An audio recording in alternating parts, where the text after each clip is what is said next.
Assalamualaikum warahmatullahi wabarakatuh, teman-teman. Waalaikumsalam Waalaikumsalam warahmatullahi warahmatullahi wabarakatuh. wabarakatuh. Jadi, gimana nih kabarnya teman-teman semua? Wah, baik sekali. Gimana kabarnya Mbak Arin sendiri? Baik juga. Haidar, gimana Haidar? Aman? Ya dikit-dikit lah, pusing-pusing dikit. Namanya juga semester 5 ya guys. Ya, siap. Jadi, gimana nih sejauh ini kuliah online-nya? Ya, seperti itu. Dijalanin yang semampunya. Dijalanin semampunya. Baik. Jadi, sebelumnya kita perkenalan dulu nih. Aku Ares Septian Putri. Ada siapa lagi nih di sini? Ayo, ada aku Alfi Syahri. Sama. Terus ada aku yang paling ganteng di sini. Oke. Haidar Zaki. Ya deh, Halo semuanya. Iyain aja dah. Halo. Oke. Jadi kita di sini bakal ngebahas tentang dinamika hubungan antara Amerika, Taiwan, sama Tiongkok. Wah, kedengarannya berat ya, soalnya langsung dua negara superpower sekaligus yang disebut gitu loh. Iya. Jadi, nah, gimana sih hubungan antara dua negara dan satu entitas yang belum diakui sebagai negara ini gitulah istilahnya.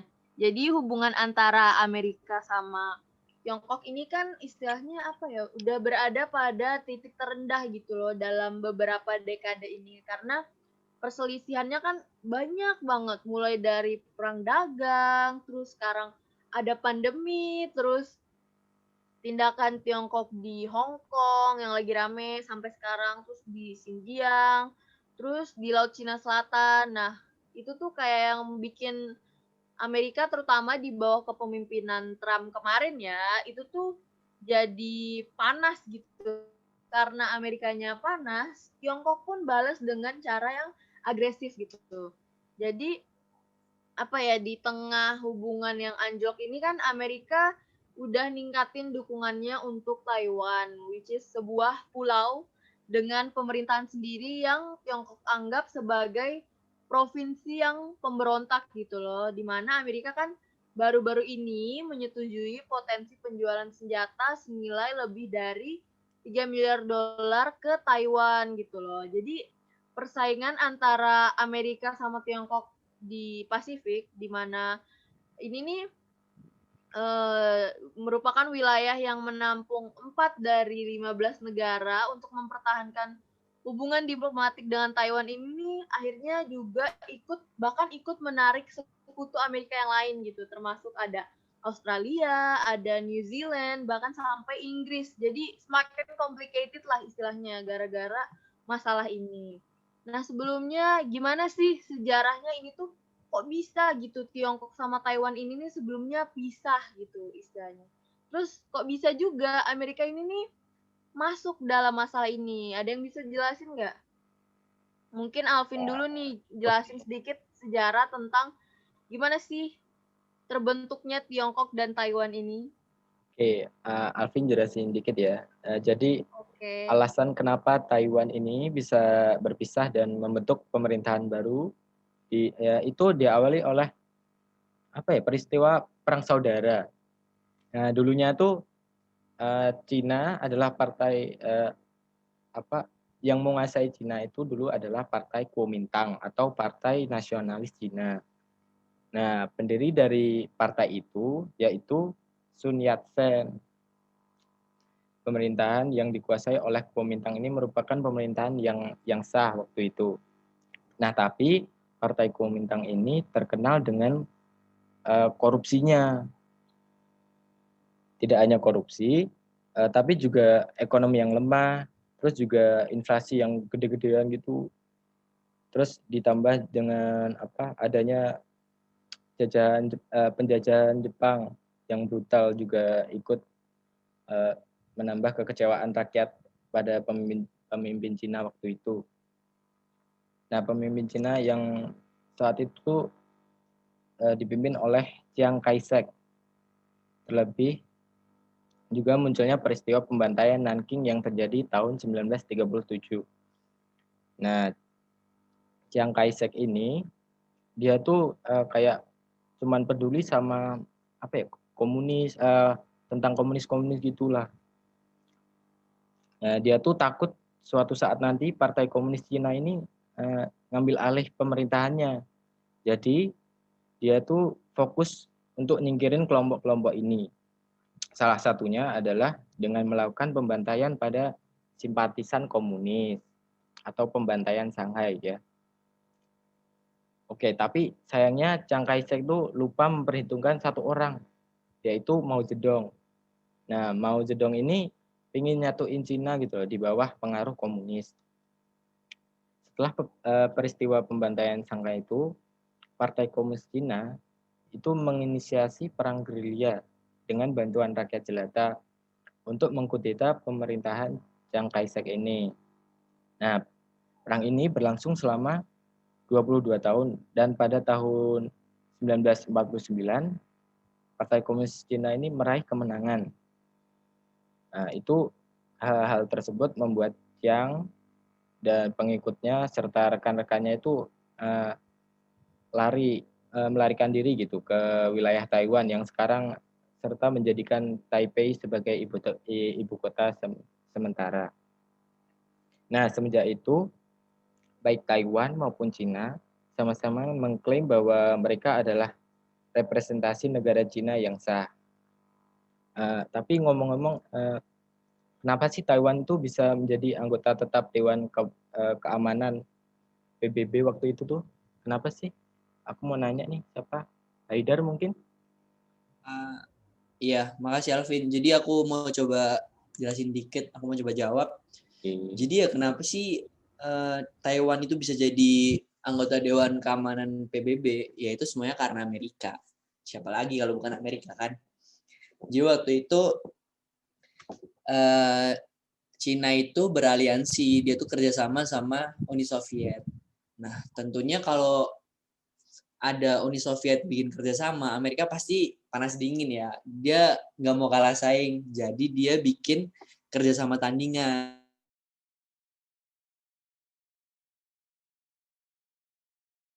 gitu. Jadi yang mewakili Cina sesungguhnya itu ya Taiwan ini, karena dia tuh mau nyaingin yang kerjasama Soviet sama Cina yang sesungguhnya tadi kan. Terus karena itu ya jadinya Taiwan berhasil, dia menjadi Dewan Keamanan PBB itu selama kurang lebih 2 dekade. Tepatnya itu ada 22 tahun. Sebelum akhirnya Taiwan ini dikeluarin oleh orang atau negara yang memasukkan mereka menjadi anggota Dewan Keamanan PBB tersebut. Siapa lagi kalau bukan Amerika, kayak yang kita tahu tadi. Nah, sekarang pasti pada mikir, kenapa sih Amerika tuh gitu amat tingkahnya ya kan? Nah, jadi ada sejarahnya nih. Jadi pas Perang Dingin, itu kan terjadi proxy war di beberapa wilayah. Itu ada Perang Korea, ada Perang Yom Kippur, ada Perang Soviet versus Afghanistan, terus ada Perang Vietnam. Nah, dari semua proxy war yang ada ini, itu tuh yang paling panas bagi Amerika sama Soviet itu sendiri, itu adalah setelah Perang Korea dan Perang Vietnam. Nah, terus Amerika itu pengen gitu menghentikan Perang Vietnam dengan cara damai dan seenggaknya tuh nguntungin lah buat kedua belah pihak. Soalnya Amerika sendiri tuh trauma gitu sama pengalaman Perang Korea. Dia tuh mikir gimana misalnya Perang Vietnam ini bakal kejadian kayak Perang Korea. Terus gara-gara hal itu di tahun 1970-an Amerika itu PDKT lagi nih ke Cina. Yang sebelumnya kan dia deket sama Soviet, sekarang dideketin sama Cina, sama Amerika. Udah kayak cewek aja ganti-ganti yang deketin kan. Nah, udah tau kayak gitu, Cina yang saat itu kan dia dideketin tuh sama Amerika. Ternyata dia baru perang, baru ribut lah dikit-dikit sama Uni Soviet. Terus Cina tuh kesel gitu sama Uni Soviet. Kenapa sih kamu tuh acuh sama perang Vietnam? Dia tuh protes sama Soviet. Kenapa sih kamu tuh dukung perang Vietnam ini, yang di Vietnam Utara ini nggak sebesar dukungan Cina gitu. Belum lagi Ho Chi Minh Drama tuh ya sedikit. belum lagi Ho Chi Minh itu pemimpinnya susah buat diajak kerjasama. Terus keras kepala gitulah, kayak salah satu pembicara yang ada sekarang, yang cewek itu. Nah, iya kan Rin? Fokus, Nah, fokus. Cina, oke. Cina dan Uni Soviet sebenarnya tuh udah perang dingin. Itu tuh kejadian sejak tahun 1956. Tepatnya tuh semenjak Papa Stalin tuh mati gitu. Uni Soviet tuh mulai berubah haluan komunisnya, nggak seperti dulu lagi sejak saat itu. Sampai Mao Zedong sendiri tuh ngeledek gitu pemerintah Soviet. Di tahun itu tuh sebagai Marxis palsu dalam tanda kutip. Nah, jadi sebenarnya tuh yang nyatuin negara-negara ini nggak lain dan nggak bukan tuh nggak jauh dari sebuah kepentingan ya, kayak yang kita tahu. Jadi di tahun 1972 Presiden Richard Nixon tuh ngunjungin China. Dia tuh setelah itu antara Amerika sama Cina sendiri dia tuh membuat sebuah kesepakatan yang namanya Kesepakatan Shanghai.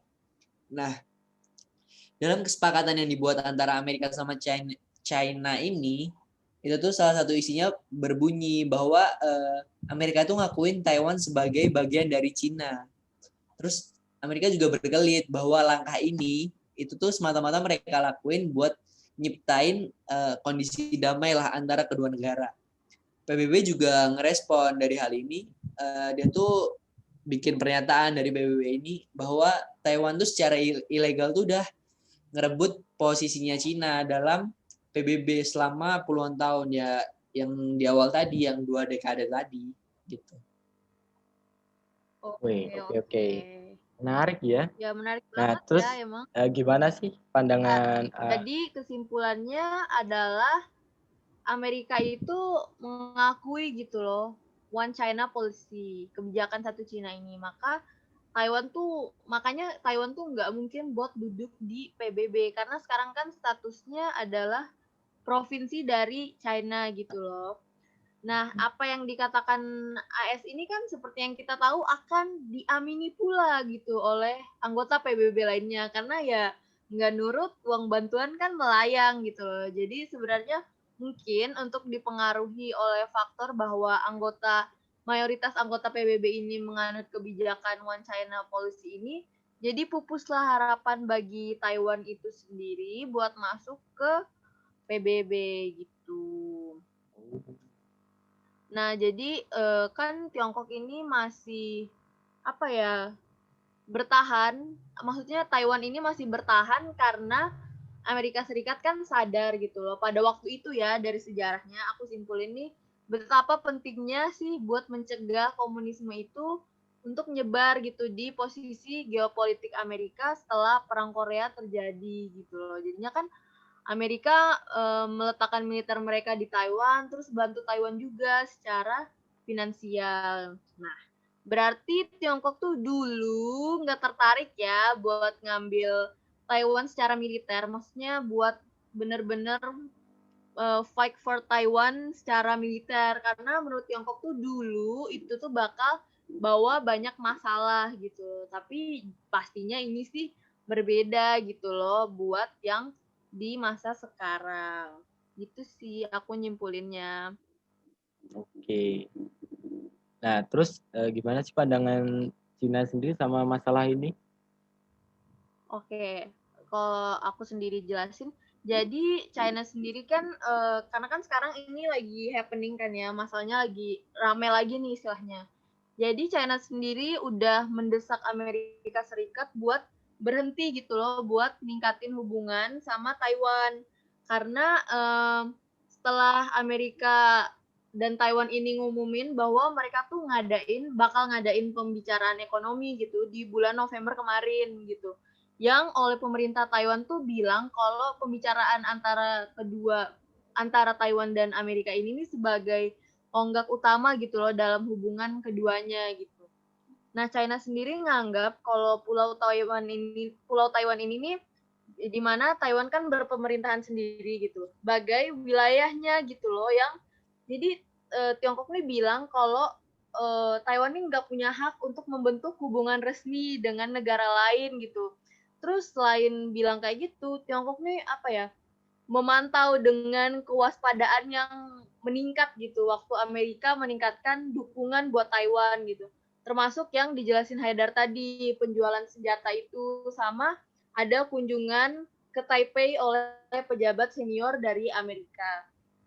Nah, bahkan tuh juru bicara Kementerian Luar Negeri Cina, si Wang Wenbin, waktu jumpa pers harian di Beijing itu bilang kalau mereka tuh menentang gitu loh setiap perdagangan resmi antara Amerika sama Taiwan. Jadi Cina tuh mendesak Amerika buat menghentikan segala jenis perdagangan resmi atau kontak sama Taiwan dan berhenti untuk meningkatin hubungan substantif. Jadi bisa dilihat di sini apa ya? Tiongkok tuh jelas-jelas kayak ngasih tahu Amerika, udahlah nggak usah ikut campur gitu loh, nggak usah berdagang-berdagang lagi sama Taiwan. Soalnya kan Taiwan nih istilahnya nggak ada hak buat bentuk hubungan resmi sama negara lain. Soalnya dia kan bagian dari otoritasnya Tiongkok gitulah istilahnya. Kalau bisa dibilang apa yang dilakukan sama Tiongkok itu sendiri. Nah, kalau pandangan Amerikanya gimana nih? Kalau pandangan Amerikanya sih, aku coba jawab ya. Jadi kalau dari Amerika sendiri, dia emang udah sering gitu jual senjata ke Taiwan. Sebelumnya tuh pemerintah Trump itu udah nyetujuin beberapa penjualan senjata besar. Senjata besar ya ini, bukan senjata ecek-ecek. Ke Taiwan itu nilainya tuh nggak main-main, dia tuh sampai 13 miliar dolar, atau kalau misalnya kita rupiahin tuh 191 triliun. Itu cukup kali buat hidup sampai anak cucu kita kayaknya. Nah, senjata-senjata yang dijual Amerika ke Taiwan ini banyak, nggak cuma senjata-senjata kecil, tapi sampai ada drone, terus ada rudal anti kapal, terus ada Lockheed Martin Made High Mobility Artillery Rocket System, terus ada peluncur roket yang dipasang di truk, ada lagi rudal serang presisi buatan Boeing, ada juga pod sensor eksternal untuk jet F-16 Taiwan. Nah, jumlah senjata yang dijual ini bahkan nilainya sampai 5 miliar dolar Amerika Serikat. Itu nilai yang nggak kecil ya kalau buat senjata kayak gini gitu. Besar banget duitnya. Nah, Amerika tuh juga kita tahu kayak dia tuh udah lama ngejalin kerjasama sama Taiwan di bawah ketentuan undang-undang hubungan antara kedua negara tersebut, yaitu Amerika sama Taiwan, itu udah berlangsung selama 40 tahun. Nah, Amerika Serikat juga menyatakan bahwa adanya perjanjian bilateral antara Taiwan dan Amerika Serikat itu memang gunanya untuk menyediakan senjata militer untuk pertahanan nasional dari Taiwan itu sendiri. Selain itu, berdasarkan Undang-Undang Hubungan Amerika-Taiwan atau yang biasa dikenal sebagai Taiwan Relation Act, yang berasal dari Kongres Amerika pada tahun 1979, itu tuh dia tuh isinya tuh tentang kebijakan luar Amerika terhadap Taiwan, di mana Amerika tuh berjanji untuk salah satu itu menstabilkan hubungan lintas selat dan membantu Taiwan bila ada invasi dari Tiongkok itu sendiri. Jadi dia kayak ngelindungin gitulah, salah satunya ya super senjata ini. Nah, pemerintahan Presiden Donald Trump ingin meningkatkan tekanan pada Tiongkok dan khawatir tentang niat Beijing terhadap Taiwan. Penjualan senjata yang dilakukan Amerika sendiri ini juga nggak lepas dari tensi antara Amerika sama Tiongkok. Kenapa? Karena kan mereka kan sekarang baru panas-panasnya ya, baru sering ribut. Jadi buat ningkatin tekanan terhadap Tiongkok, Amerika tuh juga pintar. Dia tuh nggak cuma neken sendiri, dia tuh manfaatin sudut-sudut lain yang bisa dia pakai buat neken Tiongkok. Jadi Tiongkok bakal lebih terpojok gitu. Terus Amerika juga mikirin tentang posisi Taiwan itu, karena dia tuh kan sangat strategis ya, apalagi di kawasan Indo-Pasifik dan Selat Taiwan. Dan secara aktif juga bantuin Taiwan dalam memperkuat kemampuan pertahanannya. Ya gunanya apa ya? Buat apa sih kayak menghadang invasi Tiongkok sama ya tadi buat menekan Tiongkok itu sendiri. Terus emang yang dilakuin Amerika ini udah sering lah kejadian dia tuh jual-jual senjata ke negara-negara yang dianggap strategis, yang dia bisa anggap mungkin dia setir ya kan, dalam tanda kutip ya.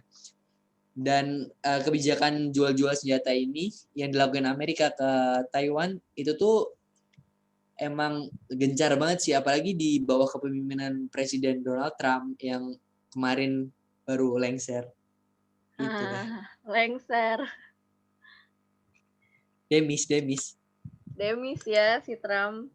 Tinggal nunggu LPG-nya. Oke. Gimana nih kalau dari Taiwan sendiri ngelihat istilahnya kan dia jadi tempat proxy war yang baru nih. Iya. Tadi aku baca-baca sedikit sih gimana nih sebenarnya nih dari pandangan Taiwan sendiri nih dia nih halo ya oke ya dari Taiwan sini sebenarnya tidak ingin berlomba senjata dengan Cina karena kan pasti suatu negara nih perlu adanya kekuatan gitu buat meningkatkan pertahanan negaranya gitu. Nah, ditambah lagi Presiden Taiwan Tsai Ing-wen itu telah menjadikan modernisasi pertahanan militer sebagai prioritas dalam menghadapi ancaman Cina yang meningkat, terutama kemampuan perang asimetris, misalnya dengan ranjau pintar atau rudal portable. Selain itu, di samping itu jajak pendapat mengklaim bahwa banyak warga Taiwan tidak menganggap dirinya sebagai bagian dari Cina. Itu 66% responden menganggap bahwa diri mereka itu sebagai orang Taiwan. 28% sebagai orang Taiwan dan Cina, lalu hanya 4% yang menganggap sebagai orang Cina. Meski menolak ikatan politik dengan Cina daratan, banyak warga Taiwan bersedia mempertimbangkan untuk memulihkan kembali hubungan ekonomi dengan Beijing. 57% diantaranya yaitu menganggap diri sebagai orang Cina dan Taiwan berpandangan positif terhadap Cina daratan dibandingkan dengan 23% yang mengatakan dirinya orang Taiwan. Mereka yang menganggap diri hanya sebagai orang Taiwan lebih cenderung mempererat hubungan dengan Amerika Serikat daripada mereka yang mengidentifikasi diri sebagai orang Taiwan dan Cina. Tapi terlepas dari itu semua itu kayak adanya security dilemma nggak sih gara-gara Taiwan itu import senjata dari Amerika sendiri. Terus apakah Amerika sama Tiongkok ini akan perang gitu karena Taiwan? Wah, pertanyaan yang menarik ya. Jadi seperti yang aku udah bilang tadi, bagi Tiongkok, Taiwan ini kan bagian dari Tiongkok itu sendiri. Jadi nggak bisa dipisahin sama pihak manapun gitu loh. Jadi meski suatu saat harus ngambil keputusan perang gitu buat merebut Taiwan kembali tuh Tiongkok siap gitu loh. Jadi seandainya perang antara Tiongkok dan Amerika atau dalam hal ini Taiwan sampai terjadi, maka ini nih bisa jadi titik konflik yang krusial gitu loh, yang sangat memungkinkan militer Amerika dan Cina ini akan berhadapan langsung. Kenapa sih bisa kayak gitu? Karena seperti yang kita ketahui, Amerika sendiri kan memiliki pangkalan militer di Asia, mulai dari Korea Selatan, ada di Jepang, ada di Filipina, di Guam, Thailand, dan di wilayah lain yang tujuannya tuh selain untuk melindungi negara sekutunya Amerika, sebenarnya itu tuh juga bisa buat mengepung China gitu loh. Terutama Tiongkok ini kan semakin ke sini istilahnya bangkit gitu menjadi salah satu negara yang superpower gitu. Jadi hal ini tuh bisa kita lihat dari apa aja sih yang udah Tiongkok lakukan di South China Sea, Laut Cina Selatan, East China Sea, dan bahkan sampai ke perbatasan di pegunungan Himalayanya yang bareng India kan tuh kemarin baru-baru ini 2020 berantem antara tentaranya. Jadi apa ya, Tiongkok nih semakin memperlihatkan taringnya gitu loh. Jadi belanja militer mereka juga kan meningkat. Jadi kayak Tiongkok tuh mau kasih lihat ke dunia kalau mereka tuh siap buat apa aja yang bakal terjadi ke depannya gitu. Kalau menurut Haidar gimana nih? Kalau menurut aku sendiri, kan pertanyaannya apakah US sama Tiongkok ini bakal perang karena Taiwan? Menurut aku bisa aja.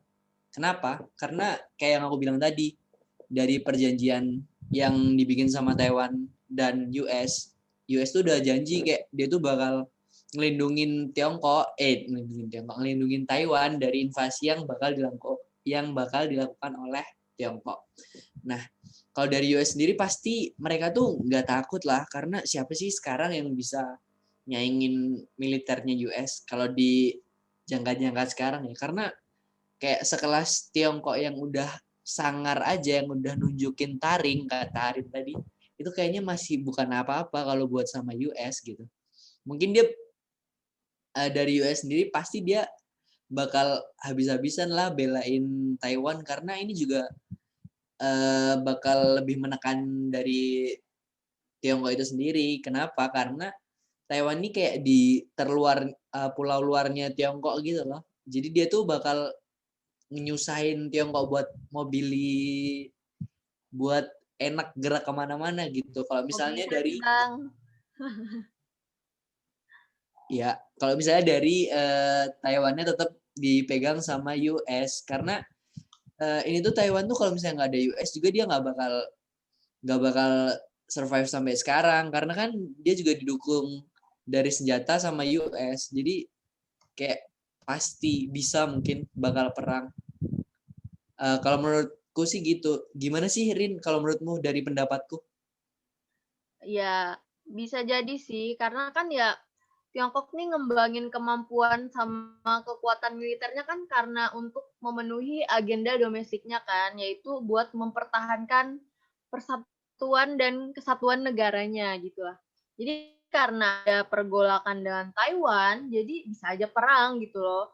Karena Tiongkok sendiri pun udah menegaskan bahwa apa ya, mereka tuh akan menggunakan cara apapun, bahkan jika itu tuh harus berperang demi mempertahankan Taiwan buat tetap berada di bawah mainland gitu. Jadi keamanan nasional ini kan udah jadi prioritas utama buat Tiongkok untuk memperkuat militernya gitu loh. Dan dengan memperkuat militernya ini kan merupakan salah satu langkah buat Tiongkok dalam mempertahankan kedaulatannya terhadap Taiwan gitu. Nah, People's Liberation Army ini nih bukanlah apa ya, salah satu alat gitu untuk membawa Tiongkok sekarang tuh untuk jadi kekuatan militer baru dunia gitu. Walau kan seperti yang kita tahu, reformasi sama modernisasi militer tuh udah dilakukan sama Tiongkok. Tapi aku rasa di masa depan nih seperti yang dikatakan Xi Jinping, target mereka kan di tahun 2050 ya buat militernya, buat istilahnya kayak yang jadi militer yang bagus gitu loh, bahkan mungkin bisa mengalahkan Amerika. Jadi mungkin nanti akan ada kesempatan gitu bagi PLA, People's Liberation Army, tentaranya Tiongkok ini untuk melampaui militernya Amerika Serikat. Tapi kalaupun itu terjadi, aku rasa PLA ini nggak akan gimana ya, jadi kekuatan militer seperti yang dilakukan sama Amerika gitu loh. Soalnya kan Tiongkok sendiri dalam istilahnya mengambil langkah, dia tuh akan selalu mempertimbangkan berbagai kemungkinan sama strategi apa sih yang sekiranya akan menguntungkan gitu loh buat mereka gitu. Jadi Tiongkok tuh nggak melihat cara yang dilakukan Amerika dengan mengintervensi negara lain menggunakan militer itu tuh sebagai cara yang baik gitu loh. Jadi istilahnya Tiongkok kan seperti yang kita tahu dia tuh nggak prefer ke hard power tapi lebih ke soft power gitu loh. Jadi yang dilakukan Tiongkok ini nih adalah gimana sih militer yang dimilikinya ini nih dapat melindungi kepentingan domestiknya gitu. Dan mungkin untuk jangka panjang juga kepentingan internasionalnya gitu. Tapi aku ngelihat bahwa tujuan Tiongkok ini bukan untuk menjadi negara hegemoni menggantikan Amerika. Gitu sih. Jadi terus gimana nih kalian lebih setuju kalau apa ya, kalian lebih setuju kalau Taiwan ini jadi negara sendiri yang merdeka, atau masuk bergabung jadi bagian dari provinsi Tiongkok, atau malah harusnya Taiwan ini dapat otonomi khusus kayak Hong Kong? Menurut kalian gimana? Ayo siapa dulu? Alvin deh, boleh.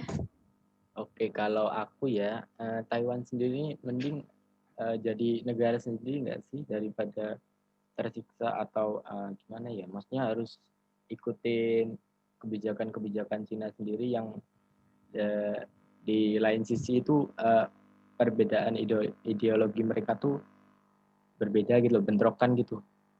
Menurutku gitu sih. Oke. Kalau Haidar lebih milih sebaiknya Taiwan ini gimana sih? Apakah harus lepas aja dari Tiongkok? Kalau menurut aku baiknya sih lepas ya. Tapi pasti Tiongkok nggak bakal mau ngelepasin karena itu kan kayak yang aku bilang tadi, itu Taiwan tuh strategis lah. Terus dia penting buat Tiongkok. Iya. Tapi pada dasarnya kan Taiwannya emang udah nggak mau sama Tiongkok. Jadi mereka emang pengen berdiri sendiri gitu. Karena kalau misalnya aku jadi orang Taiwan, aku juga nggak mau gabung sama negara yang otoriter kayak Tiongkok. Aku nggak mau terlalu diatur oleh pemerintahnya gitu. Karena kita banyak juga harus punya HAM ya. Ya makanya sebagai orang yang ingin lebih bebas, kayaknya sebenarnya kalau misalnya kita tanya sama rakyat Tiongkok sebenarnya, itu pasti mereka juga banyak yang pengen kayak Taiwan gitu. Kalau misalnya menurut kamu gimana, Rin? Kalau aku sendiri sih, menurutku ini pendapat pribadi aja ya. Aku sih harusnya Taiwan ini mungkin dapat otonomi khusus kayak Hong Kong gitu loh. Karena apa ya, seperti yang kita tahu, menurutku ya Taiwan nih masih nggak akan bisa bertahan tanpa Tiongkok gitu kalau mereka merdeka sendiri. Karena kan di Taiwan sama Tiongkok itu punya hubungan dagang gitu loh. Jadi karena kedua wilayah ini, aku bilang wilayah aja ya karena yang satu belum jadi negara, itu tuh udah kan sepakat untuk nurunin bea tarif masuk sebanyak 539 barang gitu loh, seperti produk mesin sama bahan bakar. Selain itu mereka juga mempromosikan kerjasama liberalisasi di bidang perbankan sama industri jasa. Jadi kayak apa ya, hubungan perdagangan antara kedua wilayah ini nih kuat gitu loh. Dan kalaupun Taiwan merdeka sendiri, terus nanti Tiongkok istilahnya sakit hati, terus dia embargo Taiwan, menurutku Taiwan bakal susah sih untuk survive. Kayak even Amerika pun sama Tiongkok kan mereka nih saling ketergantungan gitu loh hubungan perdagangannya. Jadi kayaknya Taiwan tuh nggak akan bisa bertahan dari bantuan Amerika itu sendiri gitu. Dan buktinya udah banyak kok, banyak apa ya negara yang ketergantungan sama Tiongkok sekarang, termasuk ya negara kita Indonesia. Bahkan Australia juga ketergantungan gitu sama Tiongkok. Perdagangannya kan paling besar sama Tiongkok. Walaupun mereka istilahnya denial lah. Gitu sih. Nah mungkin segitu aja nih buat hari ini kita bahas. Wow. Wah akhirnya selesai ya dinamika hubungan antara Amerika, Taiwan, dan Tiongkok yang November kemarin lagi rame nih karena masalah itu. Militer gitu. Udah sih segitu aja teman-teman semua. Alhamdulillah. Wah, makasih ya. Terima kasih semuanya. Ya Allah. Semoga info yang kita omongin bermanfaat ya guys. Ya, semoga semuanya bermanfaat. Aku Arin, aku pamit ya. Aku Alvin juga pamit. Makasih teman-teman. Ya. Aku Dari juga pamit. Dadah. Dadah. Assalamualaikum warahmatullahi wabarakatuh.